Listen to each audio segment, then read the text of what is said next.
प्यारे विद्यार्थियों नमस्कार। बीएससी सेकेंड ईयर के सेकंड पेपर में हम विभुजोतक के बारे में पढ़ रहे थे। पिछले वीडियो में हमने विभुजोतक के सामान्य लक्षणों के बारे में पढ़ा और उत्पत्ति के आधार पर विभुजोतक कितने प्रकार के होते हैं ये भी पढ़ा। आज हम विभुजोतक के अन्य प्रकार के बारे में पढ़ेंगे, टाइप्स ऑफ मेरिस्टेम। विद्यार्थियों, पिछले वीडियो में हमने ये जाना था कि ऐसे ऊतक जिनकी कोशिकाएं सदैव विभाजनशील रहती हैं विभुजोतक कहलाते हैं। विभुजोतक उत्पत्ति के आधार पर प्राक विभुजोतक, प्राथमिक विभुजोतक, द्वितीयक विभुजोतक प्रकार के होते हैं, लेकिन पादप में उनकी स्थिति, उनके कार्य आदि के आधार पर भी हम विभुजोतकों का वर्गीकरण कर सकते हैं। तो आज के इस वीडियो में हम पादप में उनकी स्थिति के आधार पर, उनके कार्यों के आधार पर विभुजोतकों के प्रकार के बारे में अध्ययन करेंगे। आइए जानें विभुजोतक के प्रकार। हमने उत्पत्ति के आधार पर विभुजोतकों के प्रकार पढ़ लिए हैं। आज हम जानते हैं स्थिति के आधार पर वर्गीकरण, classification on the basis of position. और पोजीशन उनकी इन ट्री यानी पादप में उनकी क्या स्थिति है, पादप में उनकी क्या पोजीशन है। तो इस आधार पर विभुजोतक कोशिकाओं को 3 श्रेणियों में विभेदित किया जा सकता है। तो 3 श्रेणियाँ कौन कौन सी हैं विद्यार्थियों? अग्रस्थ विभुजोतक यानी शीर्षस्थ विभुजोतक भी जिसको कहते हैं एपिकल मेरिस्टेम। दूसरा है अंतर्वेशी विभुजोतक जिसको इंटरकलरी मेरिस्टेम कहते हैं। और तीसरा है पार्श्व विभुजोतक लैटरल मेरिस्टेम। यानी ये पादप में कौन सी स्थिति में, कौन सी पोजीशन पर पाए जाएंगे उसके आधार पर ही इनको 3 भागों में शीर्षस्थ या अग्रस्थ विभुजोतक एपिकल मेरिस्टेम, इंटरकलरी या अंतर्वेशी विभुजोतक और लैटरल या पार्श्व विभुजोतक के रूप में वर्गीकृत किया गया है। सबसे पहला है अग्रस्थ विभुजोतक, शीर्षस्थ विभुजोतक या एपिकल मेरिस्टेम। विद्यार्थियों, जैसा कि इसके नाम से स्पष्ट है, ये पादप में सबसे शीर्ष भाग पर, सबसे अग्रस्त भाग पर पाया जाएगा। चाहे वो प्ररोह हो, चाहे वो मूलीय भाग हो। यह विभुजोतक कोशिकाएं तनों, शाखाओं एवं जड़ों के अंतस्थ सिरों पर पाई जाती है ना। ये चाहे प्ररोह भाग हो, चाहे मूलीय भाग हो, शाखाओं या तने या मूल के बिल्कुल शीर्षस्थ अंतस्थ सिरों पर पाए जाते हैं। इनकी सक्रियता से पादप शरीर के इन अंगों का निर्माण एवं लंबाई में वृद्धि होती है। अग्रस्त सिरों पर जहाँ ये कोशिकाएं स्थित होती हैं उनको वृद्धि शीर्ष या वृद्धि बिंदु कहते हैं। अग्रस्त विभुजोतक कोशिकाएं प्राथमिक विभुजोतक या प्राक विभुजोतक प्रकार की होती हैं। तो अग्रस्त विभुजोतक जो होंगे विद्यार्थियों, ये पादप के बिल्कुल शीर्षस्थ भाग पर, टर्मिनल पोजीशन पर पाए जाएंगे और इनके कारण पादप की लंबाई में वृद्धि होती है। दूसरा है अंतर्वेशी विभुजोतक, इंटरकलरी मेरिस्टेम। इस प्रकार के विभुजोतक कोशिकाएं पादप शरीर के मध्यस्थ भागों में या अंतस्थ सिरों से अपेक्षाकृत कुछ दूर स्थित होती हैं। इनकी सक्रियता के कारण तनों की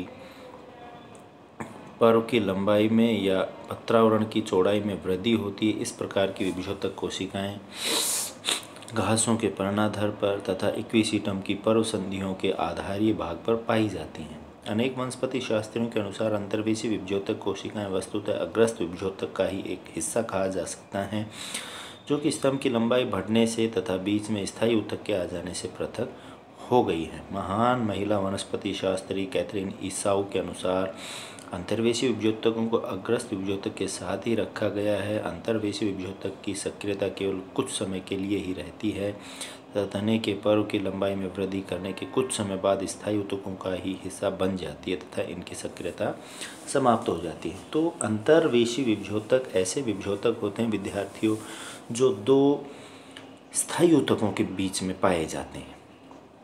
यानी ये शीर्षस्थ विभुजोतक से थोड़ी दूर स्थित होते हैं और 2 स्थायी ऊतकों के बीच में पाए जाते हैं, जैसे पर्व संधियों के आधारीय भाग पर या पर्णाधार पर इनकी स्थिति होती है। तीसरा है लैटरल मेरिस्टेम, पार्श्व विभुजोतक। जैसा कि नाम से स्पष्ट है, अंतर्वेशी विभुजोतक के कारण भी पादप की जो वृद्धि है वो लंबाई में ही वृद्धि होती है। ये बात भी आप याद रखना। अंतर्वेशी और शीर्षस्थ विभुजोतक या अग्रस्त विभुजोतक के कारण वृद्धि लंबाई में होती है, जबकि पार्श्वीय विभज्योतक के कारण वृद्धि पार्श्व भाग में या मोटाई में या चौड़ाई में होती है। पार्श्व विभज्योतक, जैसा कि नाम से स्पष्ट है, यह विभज्योतक कोशिकाएं पौधे की पार्श्व स्थिति में पाई जाती हैं तथा इनकी सक्रियता के कारण पौधे के आयतन व मोटाई, विशेषकर तने के घेरे में बढ़ोतरी होती है। यानी अग्रस्थ और इंटरकैलरी अंतर्वेशी विभज्योतक लंबाई में वृद्धि में सहायक होते हैं या उनके कारण लंबाई में वृद्धि होती है, जबकि पादप की मोटाई में या चौड़ाई में, तने के आयतन में वृद्धि पार्श्व विभज्योतक से होती है। यह विभज्योतक कोशिकाएं केवल परिणतिक रूप से या स्पर्श रेखीय तल में विभाजित होती हैं। पार्श्व विभज्योतक प्राथमिक अंतःपूलीय एधा यानी फेसिकुलर कैम्बियम या द्वितीय काग एधा कोर कैम्बियम या अंतरापूलीय एधा प्रकृति के हो सकते हैं। चूँकि इनकी सक्रियता से पौधे की मोटाई में वृद्धि होती है, इसलिए यह कहा जा सकता है कि यह विभज्योतक द्वितीयक वृद्धि का कार्य करते हैं। इसके साथ ही यहाँ यह उल्लेख कर देना भी आवश्यक है कि पार्श्व विभज्योतक उत्पत्ति के आधार पर प्राय द्वितीयक विभज्योतकों की श्रेणी में रखे जाते हैं। तो जिस विभज्योतक से पादप की पार्श्व वृद्धि होती है, मोटाई में वृद्धि होती है, वह पार्श्व विभज्योतक है और ये प्राथमिक या द्वितीयक हो सकते हैं, जैसे अंतःपूलीय एधा या काग एधा या अंतरापूलीय एधा। तो ये तो पादप की स्थिति विभज्योतकों में विभज्योतकों की स्थिति पादप में किस प्रकार से, उसके आधार पर इनका वर्गीकरण था। जैसे ये आप चित्र देख पा रहे हो, शीर्ष भाग एपिकल मेरिस्टेम है, अग्रस्थ विभज्योतक या शीर्ष विभज्योतक, नीचे लेटरल मेरिस्टेम है, पार्श्व विभज्योतक, और पर्व संधि के आसपास दो पर्वों के बीच में इंटरकैलरी मेरिस्टेम है 2 नंबर का।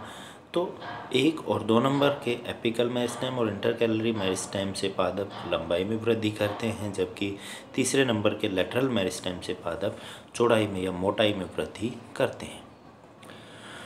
इसके बाद है कोशिका विभाजन तल के आधार पर, यानी कोशिका विभाजन किस प्रकार से होते हैं उनके आधार पर भी विभज्योतक होते हैं। जैसे सबसे पहला है संहति विभज्योतक, मास और ब्लॉक मेरिस्टेम। इस प्रकार की विभज्योतक कोशिकाएं प्राय सभी तलों में या विविध प्रकार से विभाजित हो सकती हैं। कोशिका विभज्योतकों की सक्रियता के कारण पादप शरीर या पादप अंगों के आयतन में बढ़ोतरी होती है। विभिन्न बहुकोशिकीय संरचनाएं जैसे भ्रूणपोष तथा मज्जा इत्यादि संहति विभज्योतकों की क्रियाशीलता के कारण ही बनते हैं। यानी जब कोशिकाएं सभी तलों में विभाजित होती हैं, आड़ी तिरछी ऊपर नीचे, तो एक कोशिकाओं का मास बन जाता है, एक पिंड बन जाता है और वो विभज्योतक के रूप में होता है। उसे संहति विभज्योतक या मास ब्लॉक मेरिस्टेम कहें। दूसरा है पट्टिका विभज्योतक, प्लेट मेरिस्टेम।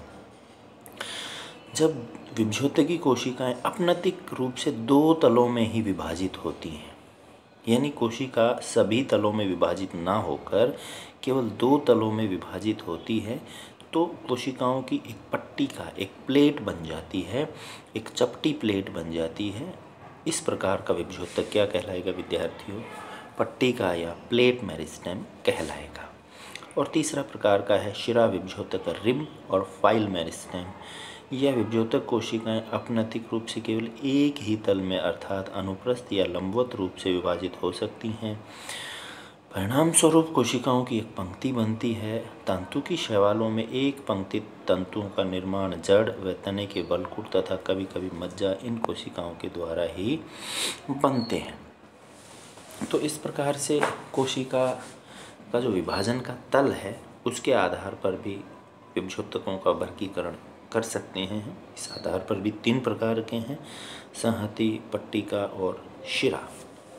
अब आती है बात इनके कार्य के आधार पर वर्गीकरण, यानी विभज्योतक क्या कार्य करते हैं उसके आधार पर भी विभज्योतकों को 3 भागों में बांटा गया है। प्राक त्वचा, प्राकैधा और भरण विभज्योतक।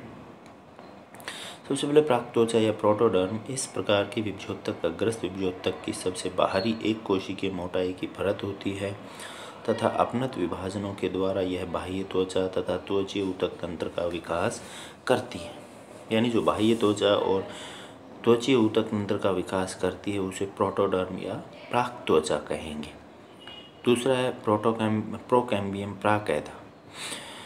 यह विभजोतक कोशिकाएं सुदीर्घित, सक्रिय एवं लंबी होती हैं जो कि संवहन ऊतक तंत्र की प्रारंभिक या आधक कोशिकाओं का निर्माण करती हैं। यह विभजोतक प्रधिकारी शीर्ष पर प्राक त्वचा तथा भरण ऊतक के बीच स्थित होता है। इसकी सक्रियता से कैम्बियम का निर्माण होता है जो अपने आप में एक महत्वपूर्ण एवं सक्रिय विभजोतक है। और तीसरा है विद्यार्थियों भरण विभजोतक। यह विभजोतक कोशिकाएं पादप शरीर के बड़े क्षेत्रों जैसे अधोत्वचा, वल्कुट एवं मज्जा का निर्माण करती हैं तथा तने के शीर्षस्थ सिरे पर केंद्रीय भाग में अवस्थित होती हैं। इनकी आकृति बहुकोणीय या समव्यासी होती है तथा इनकी कोशिका भित्ति पतली एवं कोमल होती है। तो इस प्रकार से विद्यार्थियों कार्य के आधार पर भी विभजोतकों को 3 भागों में बांट सकते हैं हम। प्राक त्वचा जो केवल बाह्य त्वचा का निर्माण करेगी, प्राकैदा जो संवहन तंत्र की प्रारंभिक या आधक कोशिकाओं का निर्माण करती हैं, और भरण विभजोतक जो पादप शरीर के बड़े क्षेत्रों जैसे वल्कुट, मज्जा, अधोत्वचा इनका निर्माण करती हैं। तो इस प्रकार से ये मेरिस्टेम या विभजोतकों के विभिन्न आधार पर प्रकार थे, उनका वर्गीकरण था। आज के लिए विद्यार्थियों इतना ही। धन्यवाद।